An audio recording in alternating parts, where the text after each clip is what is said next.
Bonjour à tous, aujourd'hui j'aimerais vous présenter la troisième vidéo sur le four solaire et dans cette vidéo je vais vous expliquer comment moi je fais mes plaques de cire.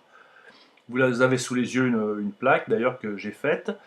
Voilà, donc l'essentiel c'est déjà de trouver un récipient qui vous convienne. Moi j'ai pris un vieux lèche-frites de cuisinière, il est rectangulaire, il est à peu près à la dimension des plaques. Il est légèrement plus haut et un peu moins long, mais bon, il n'y a pas une grosse différence. En plus, il est très pratique à nettoyer. Il suffit de le laisser un moment dans le four quand il n'y a plus rien. On l'essuie, vraiment, c'est de l'émail et ça se nettoie très facilement. Donc, dans ce lèche-frites, je mets à peu près 2 à 3 cm d'eau et je mets 120 grammes à peu près à 150 grammes de cire en petits morceaux. Voilà, et je laisse chauffer. L'avantage du four quand même, c'est que pendant que ça chauffe, vous pouvez faire autre chose. À la limite, vous pouvez laisser la cire fondre pendant 2 heures, revenir, elle sera liquide sur l'eau et il n'y aura pas du tout de dégâts. Contrairement à un chauffage au gaz où la cire risque de brûler parce que l'eau s'est évaporée. Voilà, là c'est en toute sécurité. En plus, ça risque pas de prendre feu puisque c'est une chaleur solaire et en plus, donc la chaleur est gratuite. Sur cette petite vidéo, on remarque quand même que la température est extrême, puisque regardez, il y a un bouillonnement, il y a de la vapeur qui se met sur mon appareil, et vous voyez, c'est en ébullition.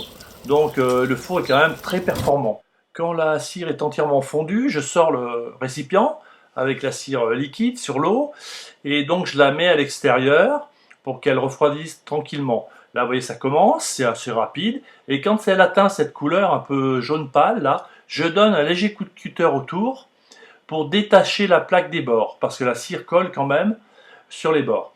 Et comme il y a quand même un gros retrait, on le voit sur cette image, ça permet à la plaque de ne pas se fendre, sinon elle se fend. La cire refroidit quand même très rapidement, là vous voyez la plaque est finie, donc je l'ai légèrement soulevée, et là on peut la manipuler, elle reste quand même relativement souple.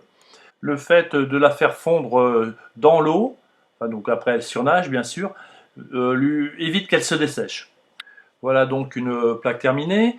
Moi je les utilise pour les corps de ruche ou pour les hausses. En fait, tout dépend de la façon dont vous avez traité votre cire au four solaire, c'est-à-dire bien la laisser décanter, qu'elle expulse toutes les saletés. Mais vous voyez, on arrive à obtenir des cires très jaunes, très belles.